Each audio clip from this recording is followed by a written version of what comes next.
everyone, this is Brad from Board Game Geek. I'm here with Benoit from Amplitude Studios.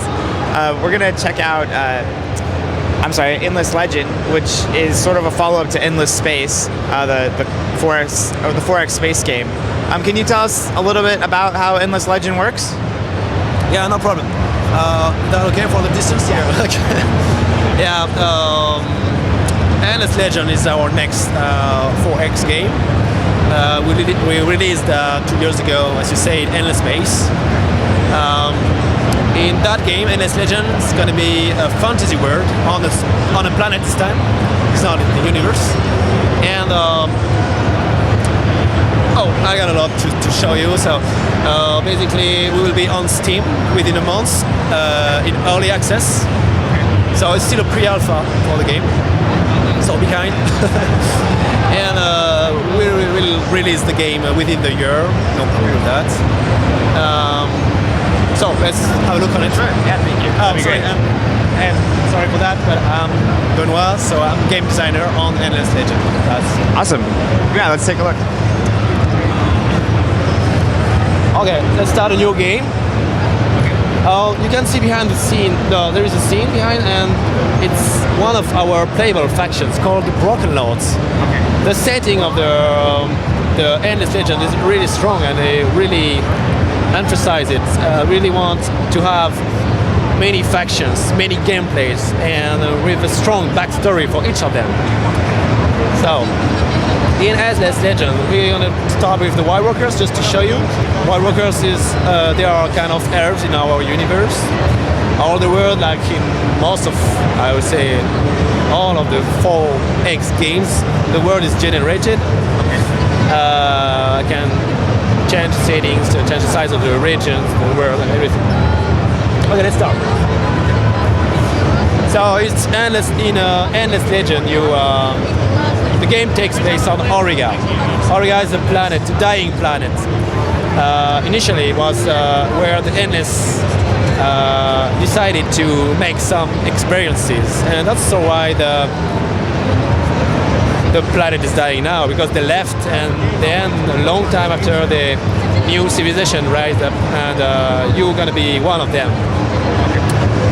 And for now, I'm just on my own, and I try to see where is the perfect spot to create my first city, right? So I can move and decide to, be like in civilization. You can move like this and say, okay, I can explore where is the best spot. And when I'm ready, because I got a settler in my army, I can create my city. You can see here different resources that can be used and gathered in Endless Legend. Let's take that spot. And is this turn-based or real-time? Okay, it's a turn-based. Okay. It's definitely a turn-based game. It's a slow-paced game concept. We got a lot in common with Endless Space, our first game. In Endless Legend, it will be about exploring, taking regions, settling, expanding your cities, and fighting against all the factions, all the empires. You will have different objectives to accomplish, like you can win by supremacy, by diplomacy, by the military way, or even by finishing the faction quest. We also added a quest system in Endless Legend. It's really new. And in my first city, you can see here that this is my city banner. These are the resources per population. So I got 4 food per population point. And this line is what is gathered from tiles. Food will be used to grow up, to get more population. Industry to build new things, science to research new technologies. Dust will be used for buyouts. It's very rare, but it enables you to do a lot of things in the game. It's also part of our background story. The dust is what we would say the rest of technology from the Endless. Okay. These old people advanced people. And Prestige is new. For those who already knows Endless Space, there was no Prestige before. Prestige is brand new for Endless Legend, and it's going to be used to do and to make very important high-level choices at different times in the game. Okay, so I can manage my city, and for example, I can create a new city improvement that will provide me more food. Each turn I will gather more and more resources. Okay. And regarding my research, I open the research screen, and as you can see, here it's divided by eras. So it's pretty free to choose which one you want first, and you just have to consider that the price in science is going to increase and increase. And when you have unlocked a certain amount of researches, you can enter the next era of technology. But you don't have to follow certain paths. You can. No, not necessarily. That's pretty free for that. That's a huge difference with Endless Space. Okay. For those who know the game.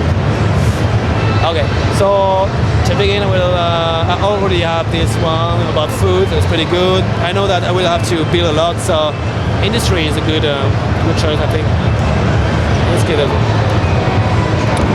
And I can move my army. I got one hero here. He will evolve through the game. He will level up. I will get skill points that I will be able to use here. I can equip some items to make it stronger. And actually, that's the same for units. These units, I can design them and create more powerful units. So if I use my army, I can move just by right click. Next turn. Oh, that's the beginning of my faction quest. I got a new objective here. I'm not obliged to do it to win. It's just another way to win, actually. So, if I manage to complete the whole faction quest, maybe I got a chance to win that way.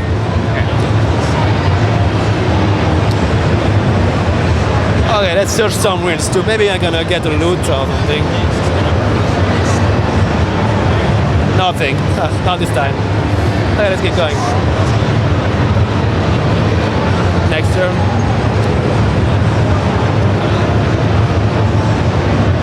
So you were saying you can customize your individual armies the way you would like, a lot like you can customize spaceships in Endless Space and that sort Exactly. Yeah, through this screen, you can decide to, okay, I take this archer, this ranged unit, I can edit it, and I'm gonna edit a design. I can put some stuff, it's gonna cost more industry. If I apply, I got this new design in my city available. And I can queue it. So I can redesign what I want. That's very cool. And now I keep exploring. Okay, another room to explore. So this is a minor faction village. In every region you got a minor faction living inside. And you will have to deal with them. You got different ways to do that. You can talk to them and they will give you a quest that you can do to pacify them. Or you can directly bribe them. Like you spend some dust and they're okay. And they pacify. Or you can just attack them. Maybe that I should do to show you the battle system. Sure. Alright, technology. Great. Let's attack the village.